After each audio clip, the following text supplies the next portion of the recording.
Hey everybody, welcome to another edition of Falcons Corner. I am voice of the Falcons, Mike Rickert, with, of course, my co-host as always, Chris Sawyer, Sports Information Director. Hey Chris. Hey Mike, good to be back.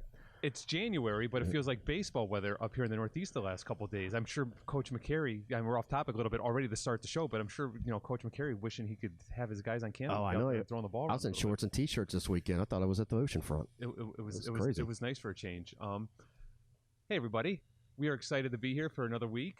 We got some stuff to talk about, right? A couple W's for our women's basketball team we're going to talk about. Good W's, some esports, and of course, finally, some home cooking wrestling here at the Student Union. Finally. We got a couple guests coming up on the show, too. I got some guests back here. I think so, too. We're going to have Marianne Oliveri come in.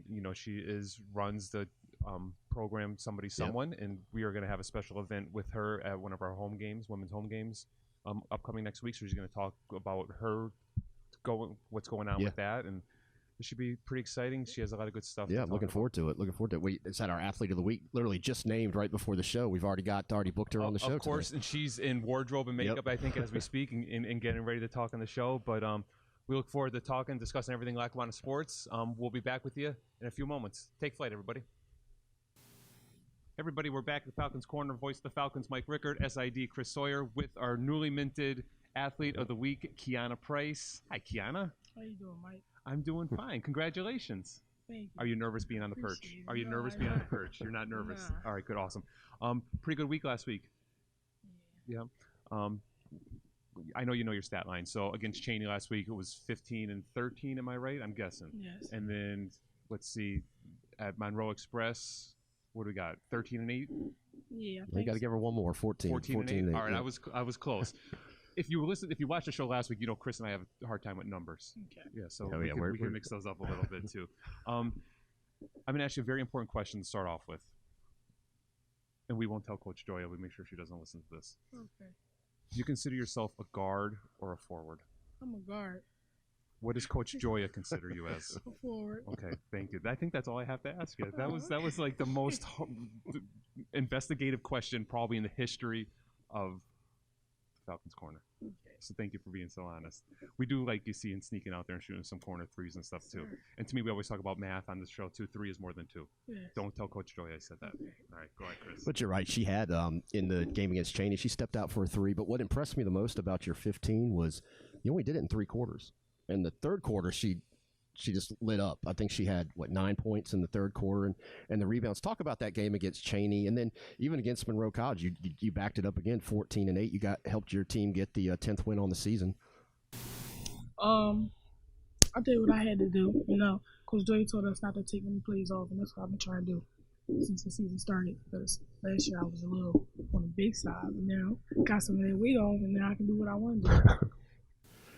But let's talk about that a little, just so you feel like you're a little bit more agile on the court. Was that your game plan going into maybe your off season over the summer? Is maybe change your body a little bit so you could be considered more of a guard? He gave me a jump start last year, and then I just kept going because I like my body now. I'm just trying to get better and better. And talking about, you guys have been on the, I think on the radio this weekend, John Mendola show, Coach was talking about Road Warriors. You're finally back in the friendly confines of the Student Union this weekend. So talk about how it's been to be on the road, and if you guys are excited to come back and play in front of your home crowd. Yeah, on the road we don't really have an audience, but when I come back, we're gonna put on the show. And it's a big weekend this weekend because the students are coming back and the game's at 1 o'clock. So hopefully we'll have a good crowd on here to watch them. I think so. I think it's part of the plan of the Welcome Weekend come back. So hopefully have a good student population here at the crowd. I know there's maybe some call for some weather. We opened the show talking about weather and how warm it is, and now we're going to have to worry about snow. So if for some reason the game is canceled, and we don't always want to talk about that, what would you do to keep yourself busy? Because when I was an athlete, if we had a game postponed or canceled, it would drive me crazy. Yeah, we're going to get in the gym. Just like today. I'm getting in the gym after this. We've got a game coming up actually tomorrow. Yeah. We got one more away game before we go. But talk about the season. You guys went down to the Wilmington area too, played some Division I teams.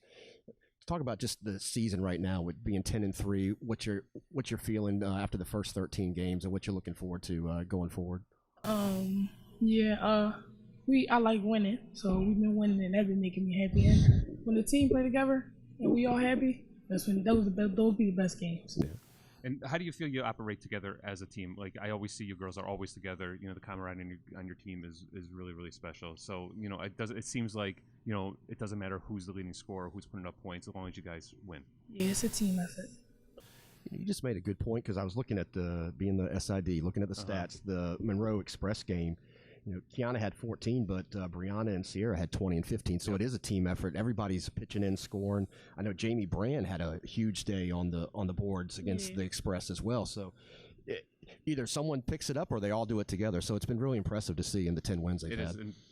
How many times have Sierra hit you either in a game or in practice in the face with a pass that you weren't expecting? Never. I got great hands. Because she is known to do that, to surprise some people. How is it playing with someone who could distribute the ball so easily and find that open player? Yeah, she always find me, and I appreciate that. That's why I'm player of the week right now.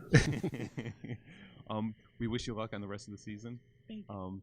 Make sure everyone gets out here and check out Keyanah Price and the rest of the Lady Falcons as they continue their journey to the national tournament. I think that's our goal, right? Appreciate it. Awesome. Keyanah, thanks for stopping in. Great job. We'll be back in a moment. We've got another guest coming up on the Falcons Corner, so stay tuned.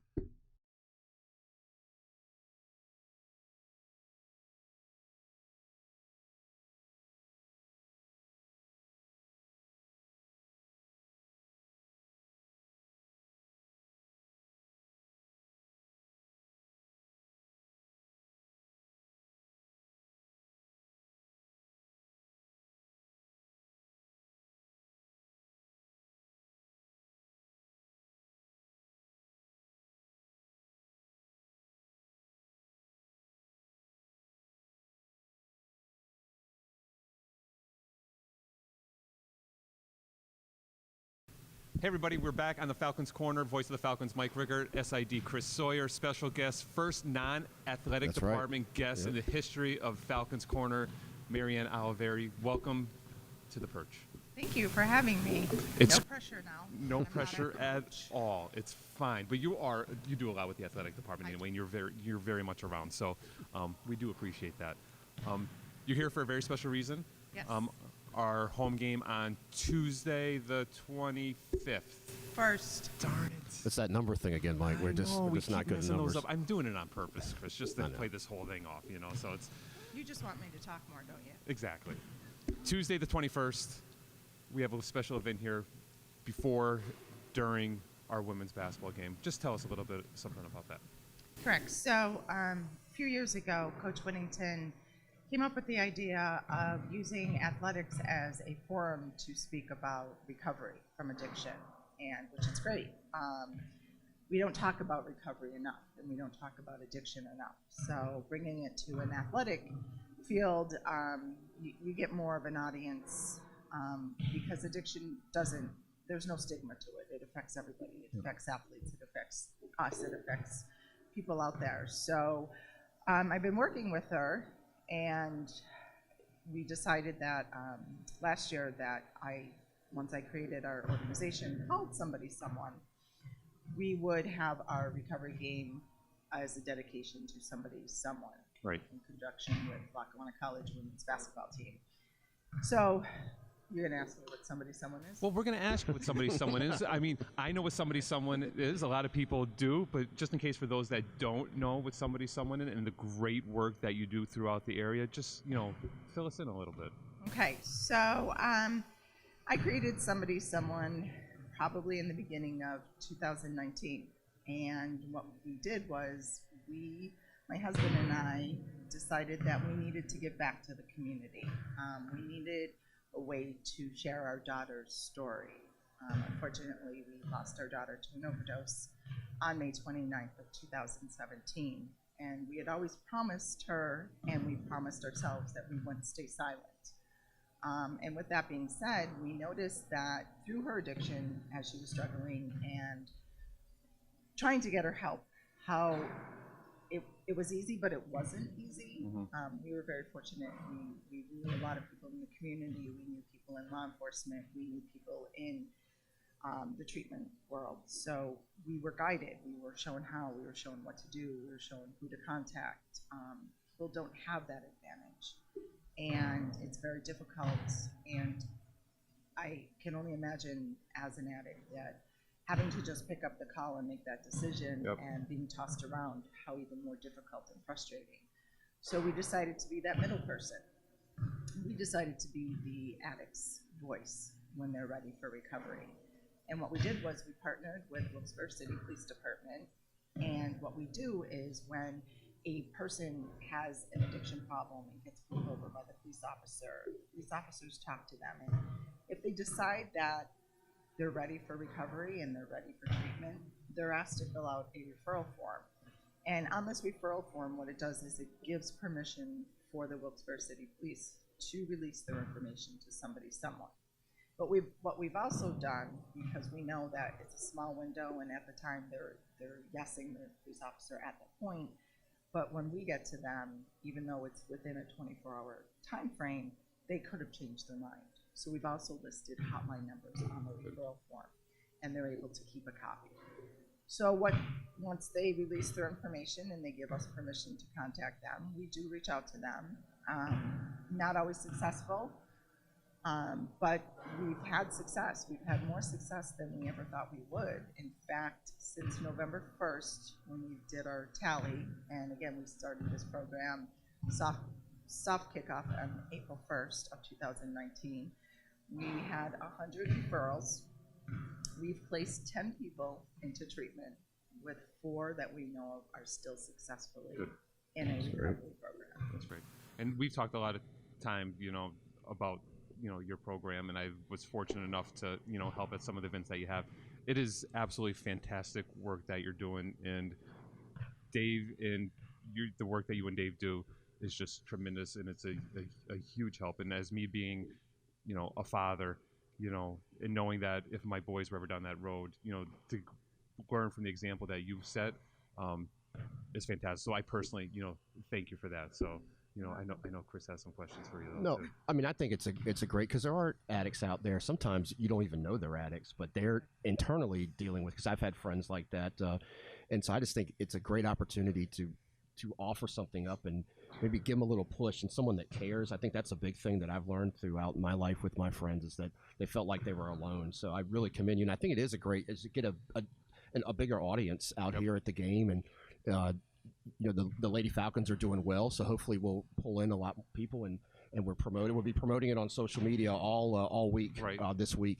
But I want to commend you too, because it is a great opportunity to get some help in what's going on in the country today with the addiction, and it's a disease, and it was looked down upon years ago, and now it really is a disease, and people can help. So again, I don't have any questions. I just want to thank. I'm excited about it, because again, I've seen it in my life too, and I'm really excited that you guys are out there really honoring the memory of your daughter too by helping people. So yes, correct.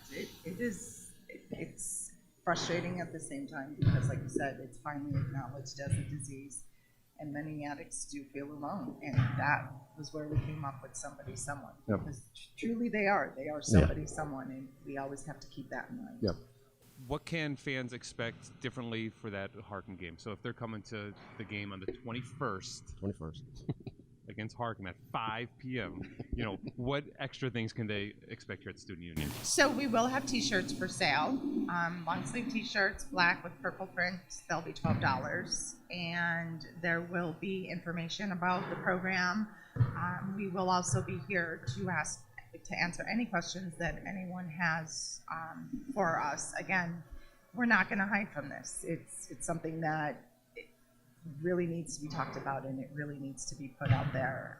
There'll also be Wilkes-Barre City police officers on site that day. If you have questions for them about the program or just questions in general, we'll be here to answer them. So it's more than just coming out and watching a basketball game. So if someone out there watching it is really in need of help, and they've would happen to watch this, or a family member or a friend is watching this, they could even suggest that, hey, come out here, find Mary Ann, she'd get pointed in the right direction. Correct. And anybody that comes to talk to us, their names are kept anonymous. Please don't think that we would repeat anything, and because I know that's a big issue for a lot of addicts. They like to still be kept anonymous. It is. We look forward to the 21st. Where else, besides if they can't make it out here, can they find more information about Somebody Someone? So we do have a Facebook page. It is called Somebody Someone, and we also have a website. It's somebodysomeone.com. Awesome. Marianne, thank you. Yeah, thank you very much. Wasn't that bad, right? No, she did excellent. Yeah. Hey. Wait, I did all the talking. I know, it's perfect. That's exactly the way that we want it to be. Geesh, and all the putting on and the tantrum you were having outside before you got in here, it wasn't even that bad. It was fun. Thanks for stopping by. Thank you for coming by. Everything that you do. We appreciate it. You're Thank you. We'll be back to wrap up Falcons Corner. Thanks, everybody. We are back one last time at the Falcons Corner. Chris, great guest we had today. Yeah, absolutely. Especially Marianne. We got to love the guests when they come in and we talk something other than sports and leave candy for us. I mean, yeah, we have Candy here, and it's very informational. What a great thing she's doing with that, and look forward to having them here next Tuesday. It's awesome, like so the outreach, and even if they help one person, absolutely, to me that's terrific. But let's put a wrap up on what happened this week and what's coming up, and we'll wrap up the show. Sure. Well, we had our Athlete of the Week, Keyanah Price, on. We talked a little bit about women's basketball. They did defeat Cheney 87-51, and then Monroe College Bronx Express 77-46. They're now 10-3 on the season. But I didn't say this they shot 92% free throws against Monroe Express. So that before we started taping, they were in here shooting. So exactly, and I think that bounced back a little bit because I think even against Cheney, I think they might have shot like 52% or something from the line. I looked at the stats; they shot like 50 from three, and then like 52 from the line. So that was probably a point of emphasis, to work on that free throw. And Express, they were on a 5-game win streak, so we stopped that. And we're on a little bit of a roll now too. So it'll be nice because I know that on tomorrow we film on a Monday, so tomorrow they're at Raritan. Which is going to be a nice matchup with them, especially since Coach Whittington let us know last week that that's where the region championship is going to be. So it'll be nice to our women to get on that floor out there and get a little bit used to that. And then they're finally home. ASA Brooklyn this upcoming Saturday. It's a great day to come out. It's an early start, 1 o'clock. You still got the whole afternoon after that, but come out and see them back at home. They've been playing great, and it has been a long time since they've been here. And come out and see how many passes Sierra Lloyd could hit the girls in the face when they're not paying attention. And you heard Keyanah say, "Let's see if she steps out for a three again." So that's probably maybe putting the pressure on Sierra a little bit. Just a little bit. Just like, all right, maybe I got to get Keyanah one time. And then, like I said, Saturday. Our women are home, and then Sunday we're right back here at the Union with wrestling with Middlesex County College. Again, an early start, noon. You get back, watch the playoff games too. But wrestling was here finally. Their first home match on Friday night, won that. Little interesting match. The other team didn't have a lot of wrestlers, but they got some work in, and I know they'll be ready for Middlesex. But very impressed with how the ones that did wrestle, how they looked. Good. And I know they got the W, but I am going to say I have one thing. They did take an L in the fitness center because I know our guys were in there trying to give it. They didn't put their weights away. Nope. So we're gonna have to talk to them about that. So we're gonna have to do something about that. But an L in the fitness center, W on the mat, L in the fitness center. And there's one interesting thing too that actually is going to happen next Saturday. It's supposed to happen tomorrow, but it got pushed back. Esports is actually in the Battle of the Colleges. We're playing Syracuse. Nice. At Rocket League at 1 p.m. on Saturday. That will be on Twitch. Look at social media for that. You can watch. You could have side by side an Falcon LC Fan Network right there with the women. Get on Twitch with esports. We got a lot going on. And you could have, and we talk about the history of the student union. Jim Boeheim played on this floor that's behind us. One of their all-time favorite players is Jerry Mackness from the Scranton area. Two-time national champions. We have some of our football guys, up at Syracuse. Esports, Syracuse, Lackawanna College, the next chapter. This could be a Syracuse Scranton connection. And they just beat my Virginia Cavaliers, so I'm looking for revenge from the Rocket League team to take down Syracuse. And how about that? We'll go off topic real fast. I didn't see the game. I was in Newark at the Seton Hall Marquette game with two great matchup with two guards, probably the two best in the country. But I did see that Syracuse scored more points in that 5-minute overtime than they scored in the entire second half. Yeah, it blew my mind. I kid you not, I walked away to get something to drink, came back, and Syracuse is up by 8 or 9. I'm like, what happened? In just literally 2 minutes. Yeah. If they think they're going to pull that same stuff in esports this Saturday, forget it, because Coach Delaney and the whole crew is going to have them ready to go. So there's going to be no comeback, no overtime. We're going to take it to them. Take it right to them. And real quick, for everyone watching, we'll talk about it later, but we do have signing day coming up for football, so stay tuned for that. In a couple of weeks, we'll have got some good things going. We won't talk too much about it now, but we got some exciting. So we have some very important decisions coming up because our guys are on fire. They are getting some major FBS looks, and they have some hard decisions to make. But we're going to be excited to. Maybe help make that choice. We'll help them a little. We'll push them in the right direction here on the show. Colorado, I don't know what you're waiting for. Coach, get out here, get our guys. I need a Lackawanna connection with the University of Colorado football. There's not much more I'm going to say. I'm going to leave the show on that note, if that's okay with you. That's fine with me. Everyone, thanks for tuning in. Another great episode of the Falcons Corner. We'll catch you next week. Take flight.